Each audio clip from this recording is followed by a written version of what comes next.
제가 결코 의도한 것은 아닙니다. 기도하는 가운데 주신 말씀을 전하다가 보니까 이런 결과가 나타난 것 같아요.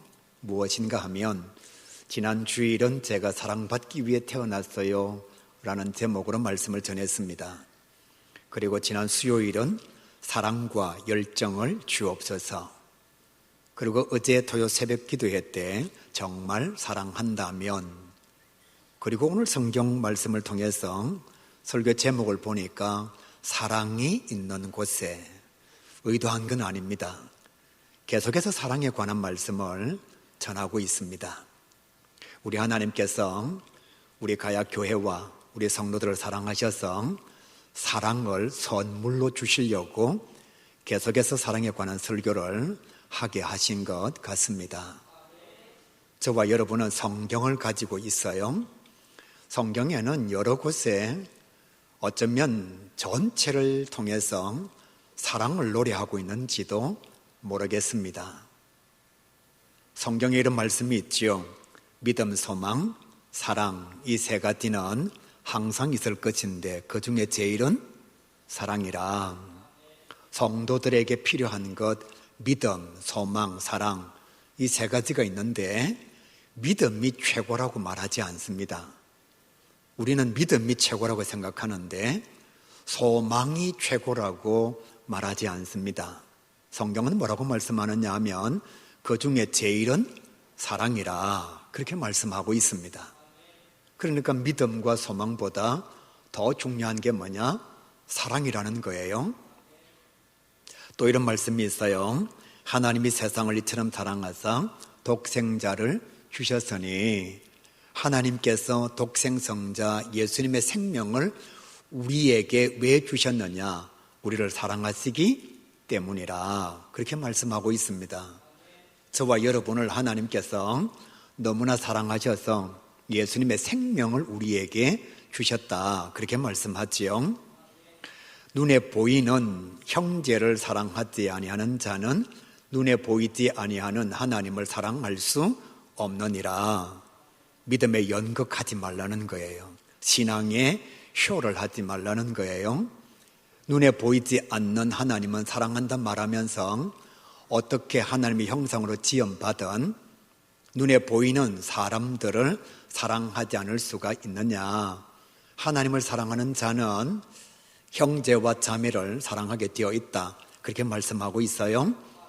저와 여러분 힘들고 어렵지만 저도 압니다. 사람이 사람을 사랑하는 게 얼마나 힘들고 사람이 원수를 사랑하고 함께 살아가는 배우자와 형제들을 사랑하는 것이 얼마나 힘든지 저도 알고 있습니다. 그렇지만 성경은 뭐라고 말씀하느냐? 하나님을 사랑하는 자는 사람을 사랑해야 된다 그렇게 말씀해요. 사랑은 허다한 죄를 덮느니라. 어떤 사람은 죄를 밝혀내지만 사랑이 많은 사람은 누군가의 허물을 덮어준다는 거예요. 이렇게 보면 성경은 모든 곳에서 사랑을 노래하고 있습니다. 왜 이렇게 말씀하느냐 하면 성도들에게 너무나 중요한 것이 사랑이기 때문에 그렇습니다. 성경은 이렇게 말씀합니다. 하나님이 사랑이시라. 하나님이 우리를 먼저 사랑하셨으니 우리가 서로 사랑하는 것이 마땅하도다 그렇게 말씀하고 있어요. 이 마땅하다는 뜻이 무엇인가 하면 당연하다는 것입니다. 하나님의 사랑을 덧입은 사람은 사람을 사랑하는 것이 당연한 거라는 거예요. 원수를 사랑하거나 사람을 사랑하거나 성도를 사랑하는 것이 상받을 일이 아니고 특별히 칭찬받을 일이 아니고 하나님을 사랑하는 자들이라면 마땅히 감당해야 될 정상적인 것이라 그렇게 말씀하고 있어요. 하나님이 우리를 먼저 사랑하셨으니 너희도 서로 사랑하라 그렇게 말씀하고 있습니다. 사랑하는 성도 여러분, 이것은 하나님의 말씀입니다. 하나님께서 우리에게 뭐라고 말씀하시느냐? 서로 사랑하라는 거예요. 이건 당연한 것이고 이것은 마땅한 것이다. 하나님을 사랑하는 자들이라면 당연히 감당해야 될 것이 사랑의 마음이요 사랑의 행동이라는 것입니다. 그래서 기독교를 사랑의 종교라고 말하고 있습니다. 불교는 자비의 종교예요. 기독교는 사랑의 종교입니다. 오늘 우리에게 주어진 본문 말씀도 사랑의 위대성을 노래하고 있습니다. 사랑의 위대성을 우리에게 말씀해 주고 있습니다. 이 말씀을 제대로 깨달아서 저와 여러분도 삶의 자리에서 예수님처럼, 성경 말씀처럼 사랑을 실천하는 주의 자녀가 꼭 될 수 있기를 간절히 바랍니다. 오늘 말씀에 보시게 되면 정말 믿고 의지했던 예수님께서 십자가 위에 달려 돌아가셨습니다. 지도자가 돌아간 거예요. 믿고 따랐던 예수님께서 용서하십시오, 찍소리도 하지 못하고 원수들의 손에 의해서 십자가 위에서 비참하게 죽었습니다. 예수님은 평상시에 기적을 행하셨어요. 능력을 행하셨습니다. 귀신을 쫓아내고 병든 자를 고치신 분이 예수님이십니다. 이 예수님께서 십자가에 달려 돌아가실 때 찍소리 못했어요. 저항 한번 하지 못하고 비참하게 최악의 죄수들이 죽임을 당하는 십자가의 형벌로 세상을 떠나신 겁니다. 그러니까 이런 예수님을 따라다녔던 제자들은 무엇을 할 수가 있을까요? 당연히 그들은 어떤 집에 함께 들어가서 문을 잠그고 숨어 있었습니다. 죽음이 두려워서. 자기들이 믿고 따랐던 선생님도 비참하게 죽는데 그 제자들이야 말할 것이 없는 거지요. 그러니까 잡히면 죽는다 싶어서 다 집으로 들어가서 함께 모여 문을 잠그고 숨어서 아무것도 하지 못한 채 시간만 보내고 있었습니다. 이런 제자들에게 부활하신 예수님께서 먼저 찾아오셨습니다. 다시 말씀드릴게요. 제자들이 예수님의 말씀을 기억하고 그래 맞아, 예수님께서 우리와 함께 계실 때에 3일 후에 부활하신다고 말씀하셨지. 그러니까 우리가 한번 무덤으로 가볼까? 아니면 거리를 한번 다녀볼까? 예수님께서 부활하셨을 것인데, 그러고서 제자들이 예수님을 먼저 찾아 나선 것이 아니라 두려움에 떨면서 절망 가운데 어떤 집에 숨어 있는 제자들에게 예수님께서 먼저 찾아오신 거예요. 제자들이 깜짝 놀랐습니다. 문들이 닫혀 있는데 예수님께서 그들 가운데 오신 거지요. 죽었던 자가 살아서 돌아왔으니까 기뻐서 어쩔 줄을 몰랐습니다. 마음에 흥분이 일어났고 기쁨과 즐거움이 그들의 가슴 속에 가득 차 넘치게 되었어요. 저는 장례식을 여러 번 했습니다만은 지금까지 제가 장례식 한 사람 중에 살아서 돌아온 사람은 아무도 없습니다. 그러니까 여러분, 사람이 죽었다가 살아서 내게 돌아온다, 이건 정말 까무러칠 만한 일이죠. 뒤로 넘어갈 만한 일이에요. 더구나 지금 제자들이 숨어 있습니다. 문을 잠그고서 잡히면 죽는다 싶어서 단단하게 자기 자신들의 신분을 보호하면서 함께 숨어서 아무것도 하지 않고 있는 현장에 예수님께서 문도 열어주지 않았는데 돌아오셨으니까 얼마나 놀랐을까요? 그래서 예수님이 가시고 난 뒤에 이 기쁜 이야기들을 함께 막 나누고 있었습니다. 우와, 진짜 예수님 살아나셨네. 예수님께서 부활하신다 그러시더니만은 가짜가 아니네. 우리 봤잖아. 진짜 예수님 봤잖아. 예전에 보았던 그 예수님 맞지? 그러고 막 얘기하고 있는데 도마가 들어왔어요. 말씀에 보면 예수님께서 오셨을 때에 도마는 그 자리에 없었습니다. 예수님을 만나지 못한 거예요. 부활의 주님을 경험하지를 못한 것입니다. 그래서 제자들이 도마에게 우리가 예수님을 만났다 그럴 때에, 우리가 부활의 주님을 보았다 그럴 때에 도마는 믿지를 않았습니다. 의심한 거예요. 당연하지요. 여러분, 어떻게 사람이 살아날 수가 있나요? 이건 과학적이지 않습니다. 이건 상식적이지 않습니다. 물론 도마가 예수님께서 죽은 자를 살리는 것은 볼 수 있었지만 자연적으로 자기 삶의 자리에서 예수님이 아닌 자가 죽은 자를 살리는 것은 단 한 번도 본 적이 없거든요. 그러니까 예수님께서 부활하셨다는 사실이 믿어지지가 않습니다. 제자들이 도마에게 이렇게 얘기합니다. 진짜 우리가 예수님 만났다고, 예수님 봤다고. 그러니까 도마가 이렇게 말하죠. 나는 내가 보지 않고서는 예수님의 부활을 믿을 수가 없어. 그런데 나도 너희들처럼 직접 보면, 경험하면 믿을 수가 있을 것 같아. 여러분, 정말 저와 여러분이 예수님의 놀라우신 은혜와 예수님의 부활과 예수님의 구원이 믿어지지 않거든 한번 의심해 보시기를 바랍니다. 교회 다니는 사람들은 의심을 잘 안 해요. 그러니까 대놓고 무턱대게 믿고 있다는 거예요. 믿어지지 않는데 믿는 척하는 거예요. 그러니까 교회를 오래 다녀도 신앙이 성장하지를 않죠. 왜? 의심도 해보지 않았어요. 회의도 해보지 않았어요. 불신도 해보지 않았어요. 그냥 사실이라고 그러니까 무턱대놓고 덮어놓고 믿는 거지요. 그러니까 30년, 40년 지나고 난 뒤에 의심이 찾아오는 거예요. 진짜 예수님께서 부활하셨나? 도마는 자기가 보지를 못했습니다. 부활하신 예수님을 만나지 못했어요. 제자들이 예수님을 만났다. 그러니까 의심합니다. 그래서 이렇게 말하잖아요. 나 지금 의심하고 있지만 예수님께서 다시 오셔서 만약 자기 부활의 모습을 내게 보여주신다면 나도 믿을 수가 있어. 그렇게 고백하는 거예요. 이렇게 말씀드리면 여러분에게 도전이 될까요? 차라리 의심하는 도마가 되시길 바랍니다.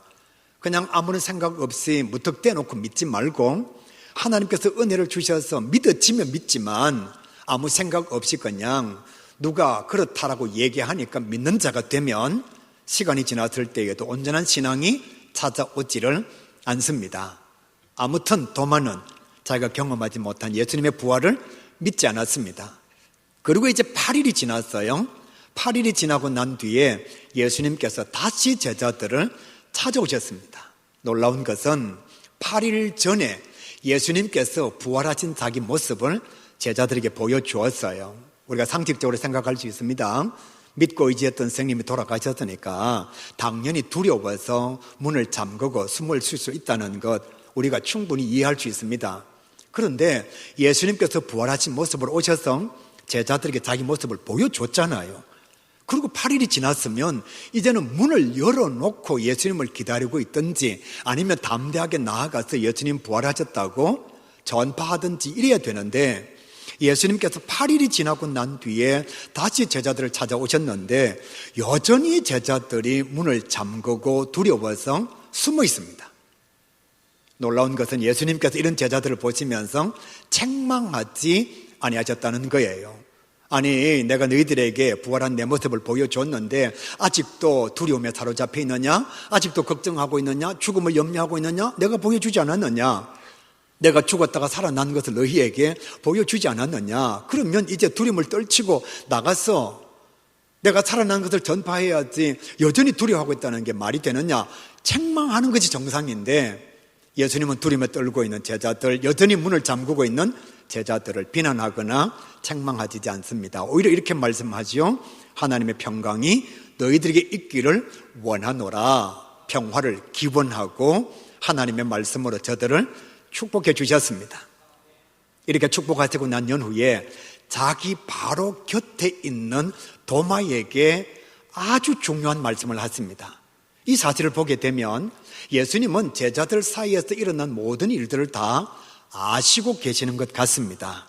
다른 제자들은 예수님의 부활을 보고서 믿는데 도마는 예수님의 부활을 의심한다는 사실을 예수님께서 아신 것 같습니다.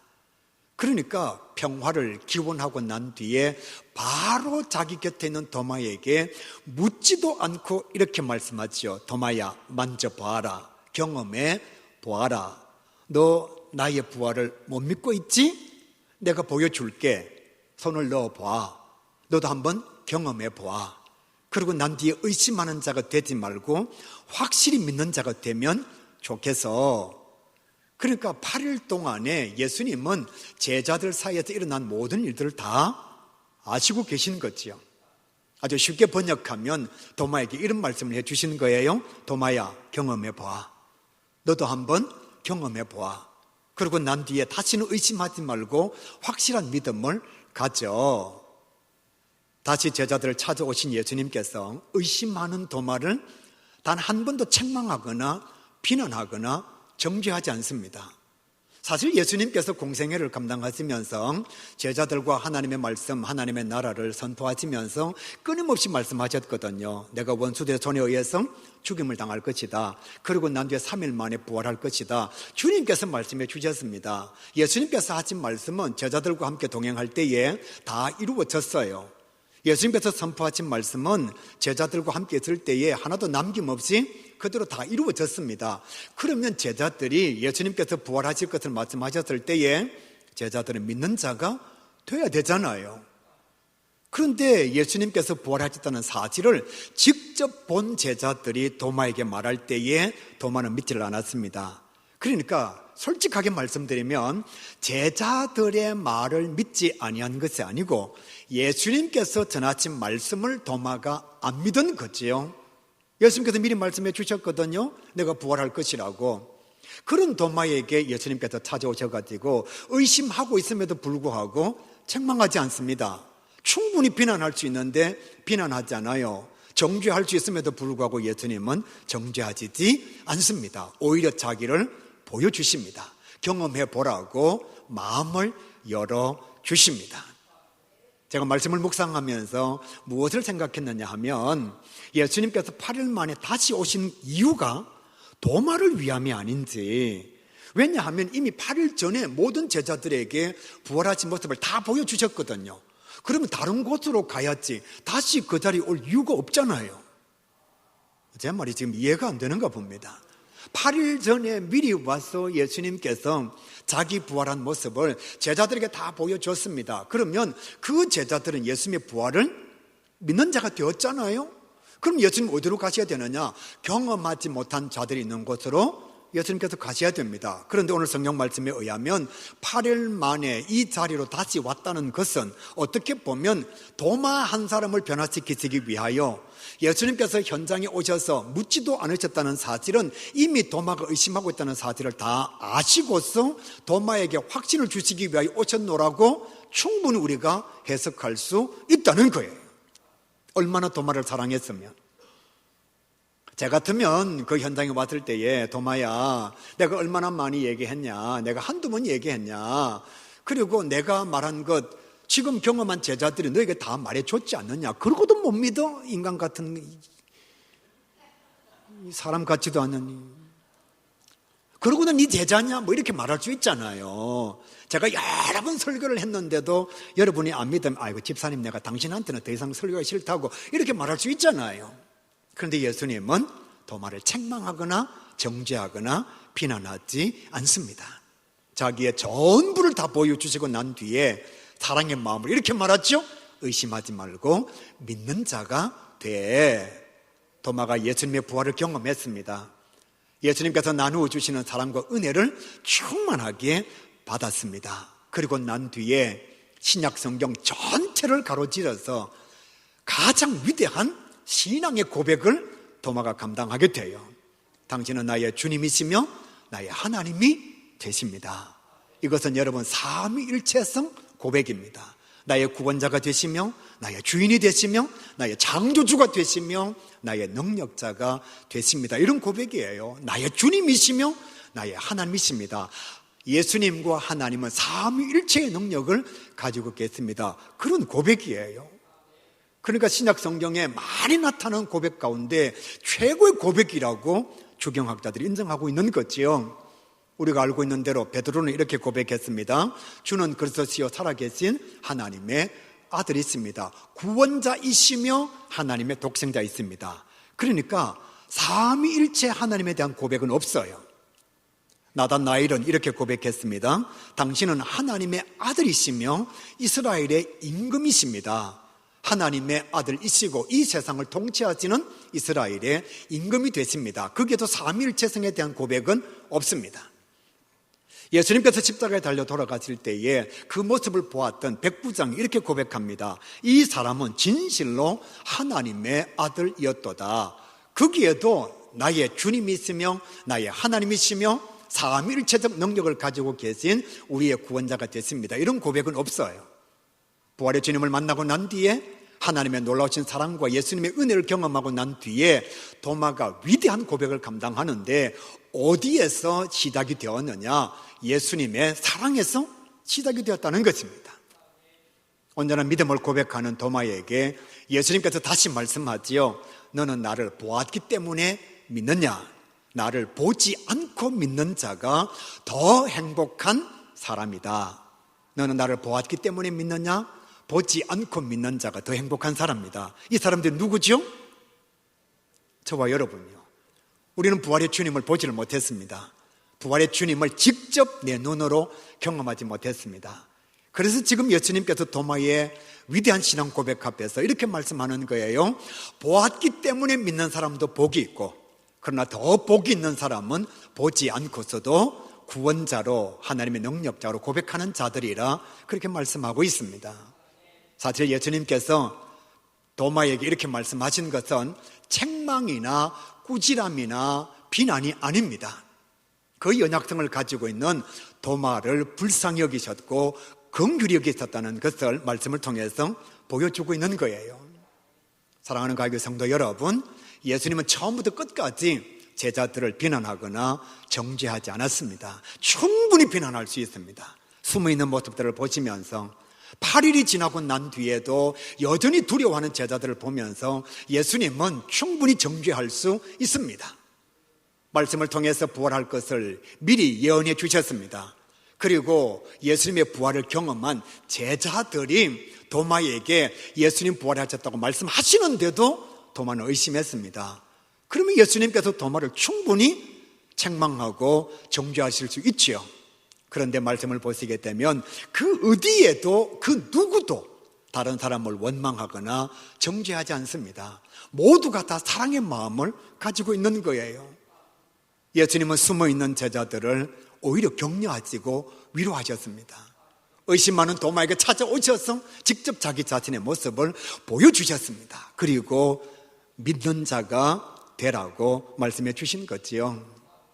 제자들도 자기들만 남겨놓고 비참하게 죽음을 당한 예수님을 원망하거나 힐난하지 않았습니다. 끝까지 예수님을 사랑했고 끝까지 예수님을 신뢰했습니다. 자기들이 예수님을 만나고 난 뒤에 자기들이 경험한 예수님을 도마에게 분명히 말해줬는데도 도마가 믿지를 않아요. 충분히 정죄할 수 있습니다. 충분히 싫어할 수 있습니다. 그런데도 제자들은 도마를 미워하거나 싫어하거나 비난하지 않았습니다. 그들은 예수님이 없는 공동체에서 서로가 서로를 의지하고 사랑하고 보호해 주기를 마다하지 않은 거예요. 사랑하는 성도 여러분, 충분히 비난할 수 있는 상황에서 그들은 사랑을 선택했습니다. 성경 말씀을 보시게 되면 정말 예수님은 사랑이 많으십니다. 우리 예수님은 사랑 그 자체라 그렇게 말할 수가 있어요. 제자를 부르시고 동행하실 때에 예수님은 그들을 사랑해 주셨습니다. 복음을 전파하실 때에도 예수님은 제자들을 사랑해 주셨습니다. 더 대단한 것은 죽음을 눈앞에 두고 있는 십자가를 지시기 전에도 예수님은 유월절을 당하셔서 제자들과 함께 있을 때에 성경은 이렇게 말씀합니다. 자기 사람들을 사랑하시되 끝까지 사랑하셨다. 그렇게 말씀하고 있습니다. 솔직하게 우리 한번 마음을 나누어 봅시다. 우리는 언제 누군가를 사랑하느냐? 나에게 그 사람이 이익이 될 때에, 내 마음에 여유가 있을 때에, 어느 정도 생각할 수 있을 그때에, 내가 그래도 그 사람보다 나은 삶의 자리에 서 있을 때에 우리는 누군가를 사랑할 수가 있습니다. 그런데 의사가 이제 10일밖에 남지 않았습니다. 또 부도 직전에 내 자신이 있을 때에, 아니면 가정에 우환이 찾아와서 이혼을 목전에 두고 있을 때에, 원치 않는 삶의 고난과 어려움을 만날 때에 여러분 내 곁에 있는 사람들을 사랑할 수 있을까요? 교회 성도들을 만날 때에 내가 가지고 있는 사랑을 나눠줄 수가 있을까요? 예수님은 진짜로 제자들을 사랑하신 겁니다. 그러니까 오늘 말씀 속에 숨어있는 제자들을 책망하지 아니하신 거예요. 의심하고 있는 제자 도마를 예수님께서 비난하지 아니하신 겁니다. 왜? 그는 죽음 앞에서도 자기 제자들을 끝까지 사랑하셨으니까요. 그리고 십자가 위에서도 예수님은 자기 원수까지도 사랑하셨습니다. 제자들이 볼 때는 너무너무 답답한 거잖아요. 예수님은 사실 번개를 내릴 수도 있습니다. 예수님은 놀라운 하나님의 능력을 가지고 와서 원수들을 충분히 진멸할 수 있습니다. 그런데 십자가 위에서 예수님은 사랑을 선포하시고 자기가 가지고 있는 용서를 자기를 죽이는 자들을 향해서 예수님 곁에 있는 우편 강도를 향해서도 끝까지 사용하신 거예요. 그리고 부활하시고 난 뒤에 오늘 성경 말씀처럼 숨어있는 제자들에게 찾아오셔서 사랑을 나누어 주신 것이고요. 이 사랑으로 말미암아 예수님이 계신 곳에 두려움이 사라지고 평화가 찾아왔습니다. 다시 한번, 이 사랑으로 말미암아 예수님이 계시니까 두려움이 사라지고 평화가 찾아왔습니다. 의심이 사라지고 믿음이 찾아왔습니다. 죽음의 그림자가 떠나가고 위대한 신앙 고백이 찾아왔습니다. 숨어있던 제자들이 복음과 동행하는 자들이 되었고, 죽음이 두려웠던 자들이 하나님의 말씀을 전하다가 순교의 제물이 되는 위대한 역사가 예수님의 사랑이 있는 이곳에서 나타나게 되었다는 거예요. 사도 요한을 제외하고서는 모두가 다 예수님의 제자들은 순교의 제물이 되었습니다. 이 사랑을 경험하고 난 뒤에 완전히 달라진 거예요. 여러분, 도마가 어떻게 죽었는지 아십니까? 인도에서 복음을 전하다가 한쪽 팔에 말 한 마리, 그리고 또 다른 팔에 말 한 마리, 그리고 다리 한쪽에 말 한 마리, 다른 다리 한쪽에 말 한 마리를 묶어서 채찍으로 때리니까 사방으로 말들이 도망가면서 사지가 찢어져서 죽임을 당한 사람이 도마입니다. 어디에서 이 변화가 시작이 되었느냐? 책망할 수 있는 상황에서 책망하지 아니하시고, 비난받을 수 있는 상황에서 자기를 비난하지 아니하시고, 정죄할 수 있는 상황에서 자기를 정죄하시지 아니하시는 부활의 사랑의 주님을 만났기 때문입니다. 변화의 역사는 어디에서 시작이 되느냐? 비난이 아닙니다. 달라짐의 역사는 어디에서 나타나느냐? 정죄가 아닙니다. 사랑하는 가요교회 성도 여러분, 우리도 교회 안에서 이 예수님의 사랑을 경험해야 됩니다. 교회를 수십 년 다니고 예수를 오래 믿었는데도 내 안에 변화가 일어나지 않는 것은 어쩌면 예수님 오셨을 때에 그 자리에 없어서 부활의 주님을 만나지 못했던 도마의 모습이 내 모습이 아닐까. 주님 오셨을 때 그 현장에 있었으면, 부활의 주님을 경험했으면 달라질 수밖에 없는데, 사랑의 자리에서 사랑을 충만하게 받았으면 변화될 수밖에 없는데, 왜 교회를 오래 다니면서 목사가 되었으면서 교회 중직자가 되었으면서 사명을 감당하는 사명자가 되었으면서도 아직 변화가 되지 않았느냐? 주님의 사랑의 현장에 있지를 못했기 때문에, 나를 찾아오신 부활의 주님을 진짜 만나지 못하고 덮어놓고 믿고 있기 때문에 아직도 내 신앙에 진보가 없는 것은 아닌지 모르겠습니다. 많은 사람들이 교육을 얘기합니다. 많은 사람들이 배워야 된다고 얘기합니다. 목회를 오래 하면서 제 마음속에 찾아온 것은 배움이 우리를 달라지게 하지 않는다는 것입니다. 공부를 많이 한 사람이 도덕적일까요? 법을 만드는 사람이 윤리적일까요? 교수님, 박사님들이 온전한 삶을 영위할까요? 변화의 모습이 지식을 통해서 나타날까요? 아니면 학력을 통해서 나타날까요? 출세와 성공의 자리를 통해서 나타날까요? 예수님은 우리에게 이렇게 말씀하십니다. 진정한 사랑을 경험할 때에 변화가 나타난다고 말씀하고 있습니다. 부활의 주님을 만날 때에 목숨을 걸 수 있는 사랑을 가지게 된다라고 말씀하고 있는 거예요. 성도들을 볼 때마다 가장 가슴 아픈 게 뭐냐? 교회는 오래 다녔는데 영적 성숙이 없다는 겁니다. 교회에서 여러 가지 성경 공부를 감당했습니다. 제자반도 하고 사역자반도 하고 리더십 교육도 감당하고 1대1 교사의 과정도 마쳤음에도 불구하고 그 신앙의 변화의 모습은 나타나지 않는 거지요. 그럼 우리가 어디에서 변화의 시작을 찾아야 하느냐? 사랑하는 가요계 성도 여러분, 부활의 주님을 만나야 합니다. 사랑의 주님을 경험해야 합니다. 이것은 공부로 되는 것이 아닙니다. 이것은 실력으로 되는 것이 아닙니다. 우리가 말씀을 보아서 알 수 있지만 부활의 주님이 사랑으로 그들을 감당하실 때에 두려움은 사라지고 새로운 소망이 찾아왔습니다. 책망이 아니라 사랑을 나누어 주실 때에 사명을 깨닫게 되고 죽기까지, 순교의 제물 되기까지 충성하는 자들이 되었습니다. 주님의 사랑을 맛보았을 때에 죽음의 권세를 이기고 영생을 누리는 자가 되었습니다. 사랑하는 가요계 성도 여러분, 사모합시다. 정말 여러분의 마음속에 오늘 이 성경 말씀이 자리 잡아서 그냥 교회를 다니는 자가 아니라, 성경을 공부하는 자가 아니라, 주님 사랑이 계신 그곳에 내 자신이 있기를 원하고, 나도 주님의 사랑을 맛보기를 원하고, 내가 찾아간 주님이 아니라 나를 변화시키기 위하여 절망과 두려움 가운데 있는 변화되지 않는 나를 찾아오셔서 변화시켜 주시기를 원하시는 그 부활의 주님을 만나서 정말 하루를 예수 믿어도 주님 앞에서 바른 신앙을 가지고 살아가는, 뜨거운 믿음의 열정을 가지고 살아가는 하나님의 사람 될 수 있기를 간절히 바랍니다. 성경은 이렇게 말씀해요. 사랑이 있는 곳에 위대한 고백이 있다, 그렇게 말씀합니다. 사랑이 있는 곳에 뜨거운 신앙이 있다, 그렇게 말씀합니다.